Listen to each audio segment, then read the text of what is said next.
Foodie beauties. Oh. Hi guys. How is everyone?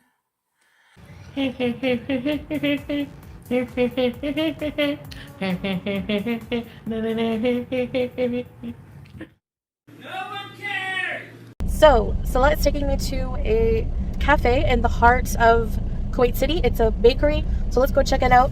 Yalla. Let's go.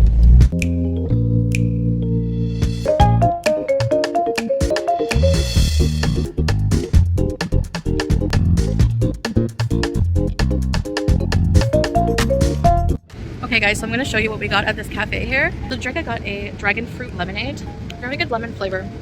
Don't taste much of the dragon fruit, but it's delicious. Very nice color, attractive color. Whoa. A mascarpone croissant. Okay, I want to break it open to show everybody what's inside. Mascarpone cheese. Nice. Looks yummy, eh? Beauty bite. You have to try. The other one? Yeah, I'm going to put this back for now. Okay. Whoa, we have a chocolate cookies here. Look from inside. Yum. Cool. Oh my gosh. Chewy. We got one more thing to try. Look at the size of it.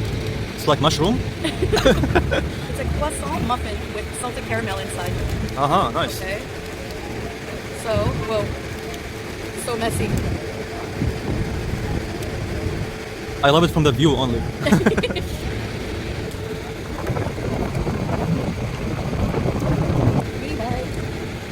So those desserts were super impressive and delicious and amazing. So we're gonna end the video here. Thanks for coming along and we'll see you in the next video. See you guys. I started to do 2017 and realized that just January alone is pretty thick because that's when a lot of stuff happened. So I think I'm just gonna make just January as a part. One thing I want to mention before I get into this, when I said that Amberlynn and my mom got into an altercation, Amberlynn didn't hit my mom. She didn't get the chance, basically. She kind of just, like, I don't know if my mom, like, slapped her, did whatever to her, but Amberlynn just essentially fell to the floor and just took it. She mentions the thing where I got called an it at a restaurant again. I already addressed this before, but that did not happen. I did not get called an it. And when she's explaining it in this part, she makes an excuse that I wasn't there to hear it. So, who's to say that actually happened? She talked about how we do a lot of date nights and stuff. I wouldn't really call it date nights. I would call it Amberlynn making a plan for the day and doing it. She said that her favorite date night, though, was to stay in bed and cuddle. We, like, 98% of the time never did that. We were always having to go somewhere. Like, we never stayed home, really. She said something about us paying for the U-Haul when we moved to Kentucky. I stated that before. We did not pay for that U-Haul. Her foster mom did. Charlotte and Jalissa. That was before this, but it was like a flashback. We all read our fortune cookies, and mine said, new changes coming soon. And I put, i.e. dumping Amberlynn. Because at this point in time, things had been rocky for a little while, as y'all know. She started talking about having anxiety attacks at work. I only ever remember her having an anxiety attack at work, like, I don't know, like a couple times. It was not like an everyday thing towards when she was quitting. I didn't understand why she was quitting the job. Like, she literally just, like I said, we went to the new building and she just was not having it. I don't know what it was. I think really she just didn't want to work. I think she just wanted to do the YouTube, and that's just what she decided to do. And she stated, I said that I was like, yeah, you need to quit, you know, just do YouTube and stay home. I did not tell her that straight up. I told her that she's an adult and it's clearly her choice. She's grown. It's her choice. I shouldn't have a say in if she wants to keep her job or not. She was making decent money on YouTube, though, I can say. I don't remember exactly how much, but she was making pretty decent money. This says, Amberlynn was not fired from her job. She just never went back. That's literally it. She literally had me take her home. We stayed home for a day, and then she literally just never came back. After she quit, she really wanted me to, when I went on lunch, because we only got a 30-minute lunch, we got 2 15s and a 30. And during lunch, she wanted me to sit in my car and call her and just talk to her on my 30 minutes of lunch, which wouldn't have been a big deal. But I don't know, like, it was like I had to, you know? There wasn't, I didn't have a choice. Like, I couldn't be like, oh, you know, actually I wanted to hang out with so-and-so during lunch, you know, whatever. No, that was not an option. I had friends that I wanted to hang out with, but Amberlynn only really wanted me to sit with either with Charla or be in my car and talk to her. That was literally it. Like, I could go on lunch with Charla. Me and her could talk. Or we would end up calling Amberlynn, whatever, anyway. And I also put, at this point in time, Dana and I hadn't spoken since, like, before Thanksgiving. And then we still weren't talking at this point. Had not spoken since Thanksgiving. So this is where it's going to get interesting for y'all. Because y'all have thought different for so long. She hit 30,000 followers. Charla started calling out a lot and hanging out with Amberlynn when she would call out. She started watching a video to herself and got emotional, blamed her weight gain on mental illnesses, which, I mean, it is mental, but, you know, like, I don't know. She has the power to do so, and she's just still not done it. You know, like, obviously she's done it before. She just can't do it now. I don't understand. She started talking about her childhood and living in a trailer and that she broke her ankle. I didn't remember this story. Like, I remember her talking about wearing her mom's high heels all the time, but I don't remember the broken ankle part. But it would, I guess that would make a lot of sense. But she said she broke her ankle tripping over her bike because she didn't want to listen to her mom and take off the heels before she went and got her brother. She had a cast but refused to use crutches, so she just stayed out of school and her parents basically just helped her walk around.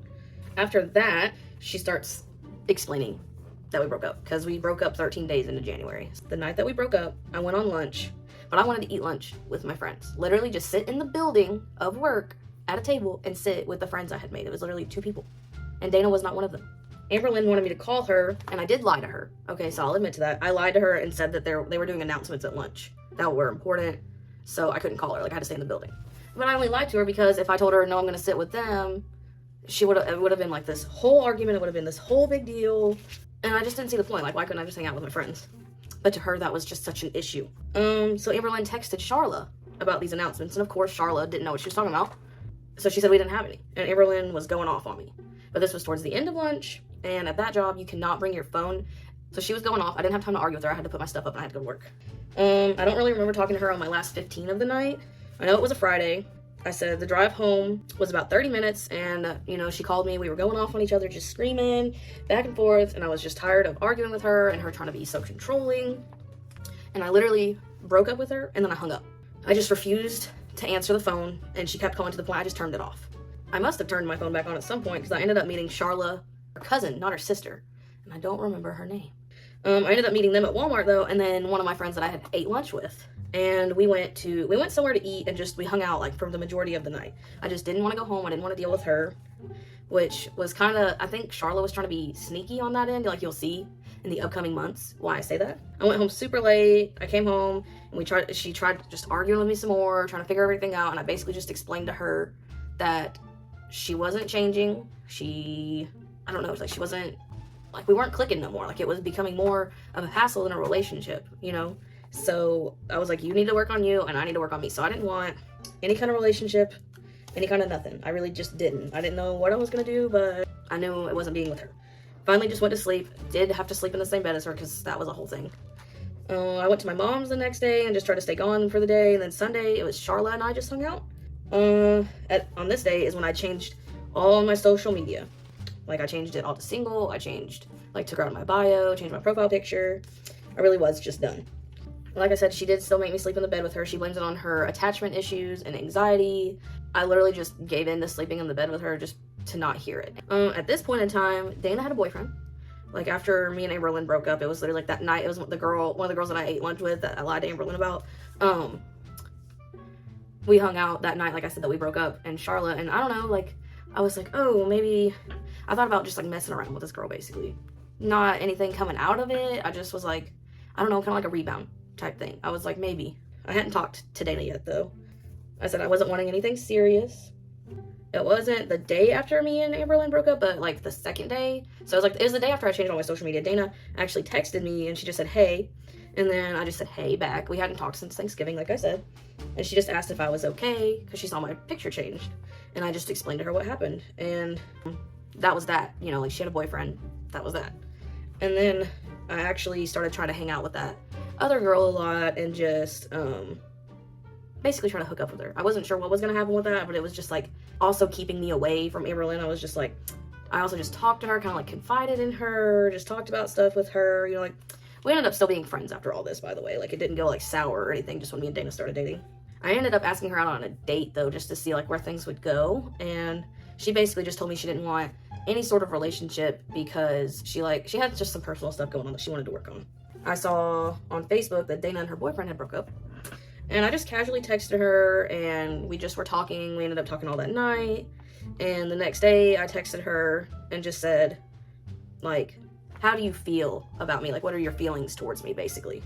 I just wanted to know, because, I mean, I have admitted to emotionally cheating on Amberlynn, and it was, like, I didn't have, like, full-on feelings for Dana in, like, the time before when we were talking. It wasn't, like, flirting or anything. Like, Amberlynn even says, like, she read our text messages, there was nothing there. But, I don't know, like, I just wanted to know her more. Like, we just clicked really well, is really what it was coming down to. So I didn't know if it was, like, real feelings or if it was just I needed a friend feelings. I asked her that though, and then she didn't text me back for 3 days. So I just took that as she didn't. I was like, well, maybe, because I think I was on the fence that she was bi. I think her friend had told me that she was, like, she was a friend that was in our training class. I think she told me that Dana was bi, but she had dated a couple boys in the time that I knew her. So I didn't know if she was really bi or if she just had dated a couple girls, but she was just like, you know, on guys now, whatever it was. And then she texted me back finally on, like, that 3rd day, and she said that she had feelings for me and had feelings for me since November, when her and I were, like, just friends, and that's why she quit talking to me. Because, like I said before, she literally just quit talking. Like, after Thanksgiving, I could just be like, hey, nothing. Like, she would not talk to me. I told her I felt the same way, though. I told her how I felt kind of in November, how, like, I really just wanted to get to know her better as a friend, and then, like, now we had the opportunity to be more than that. And I said I kind of had thought about that before, but I was with Amberlynn, and I think she might have had a boyfriend, and, you know, like, it just wasn't the right time, clearly. And November was when it started getting really rocky for me and Amberlynn as well. And that's when I think I had tried to talk to her a couple times, but like I said, she didn't respond. But that was when I just really needed, like, some kind of a friend, because I needed someone to talk to about all this stuff. And I know I had said I was secretly talking to my ex, whatever, but they weren't responding to me, you know, like, I just needed someone to talk to. That's why I ended up hanging out with my mom a lot around this time, and I was just talking to my mom about everything. I said, so yes, I did sort of emotionally cheat, but I didn't act on it. Like, there wasn't any flirting or anything like that. That was just kind of like in the back of my mind kind of thing. I think it was after we had went and picked her friends up from winter ball. Then she finally just was, like, ready to crash, and I was like, F it, you know, like, I'll just stay the night, why not? As long as she was okay with it. And Amberlynn kept texting me, asking me when I was gonna be home, and I was like, just not responding, and I just stayed the night. I went home probably, like, after lunchtime on Sunday, and Amberlynn had me run her all around Lexington doing what she wanted to do, and then we went to the movies. And not too long after this, me and Dana had talked about a couple things, and I didn't know it, but her and Charla had been best friends at some point. Like, she was just telling me that when you're friends with Charla, like, that's gotta be, like, your only friend, and, like, basically, like, Charla won't want you to hang out with anybody else. And I was like, well, that's how Amberlynn is, maybe that's why they get along so well. And she was like, well, me and her, like, I did everything with her, we did all kinds of stuff together. And then I think she said something about she either got, like, a boyfriend or something, I don't know. This was before we knew Charla, so this was before I think we even started working there. And she said that Charla just started, like, picking fights with her about stuff, and she just ended up not being friends with her anymore. After me and Dana started, like, you know, hanging out a lot more, because I started eating lunch with her, obviously, after we went on the date or whatever.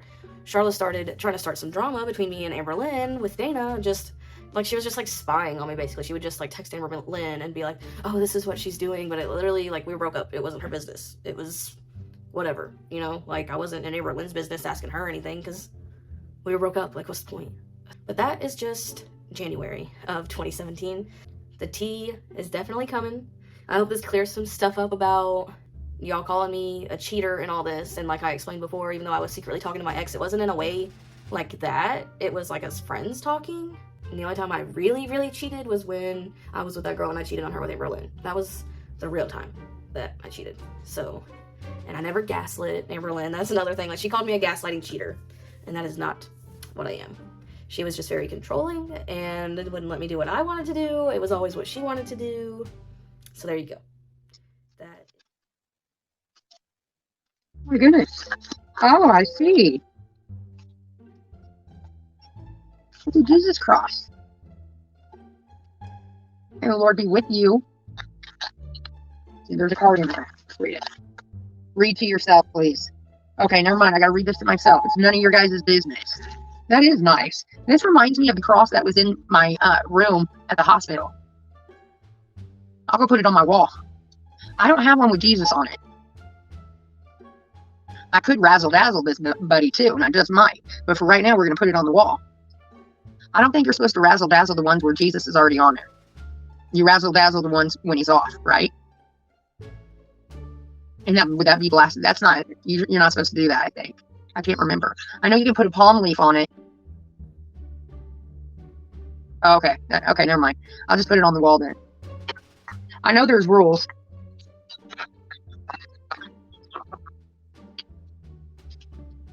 Don't razzle Jesus. Okay. Everyone hashtag PDQ for the fat ass cross.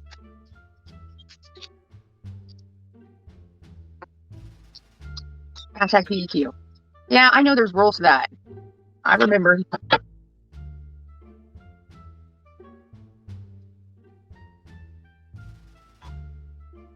Shut the fuck up. Look. It's a hidden Jesus thing. What the fuck is this? There's a little hooch in here. Oh, I bet it was holy water.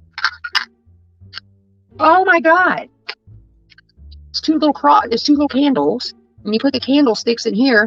Whoa. What is this? Is this... This could be for an exorcism or something. Shouldn't have shown you guys that. Could be my... Here comes Dennis in minutes. What time is it? Yep, it's about 4 o'clock.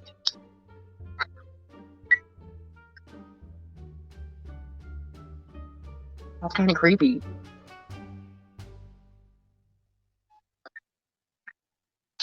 You tell me. Someone Google that.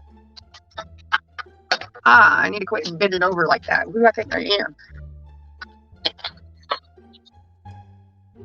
Jesus isn't creepy, but that looks like an exorcism cross.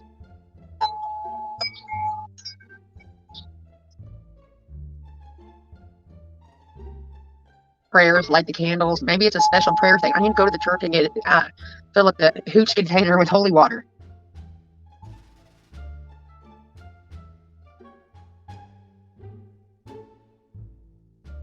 I should go get it filled. I should go get it filled with the holy water, and then when I really like make it a ritual every night to pray and light those little candles, we're gonna incorporate God back into this channel, just like I used to. We're gonna start having church, and I'm gonna light the candles, do the holy water. You can go into the Catholic Church, and it's like in a water fountain. Yes. Drink holy water every time you want to drink.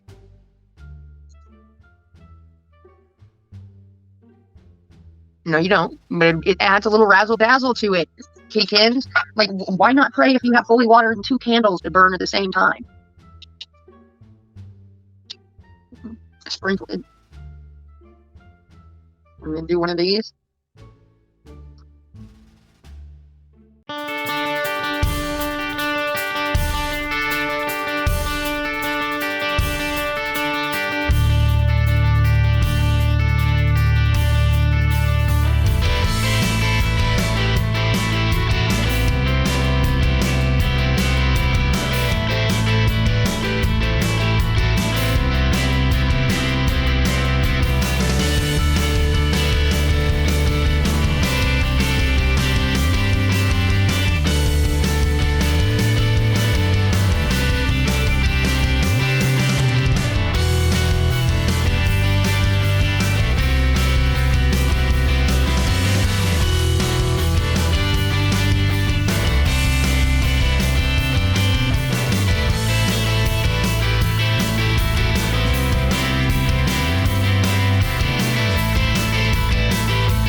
drink for no reason and celebrate every season.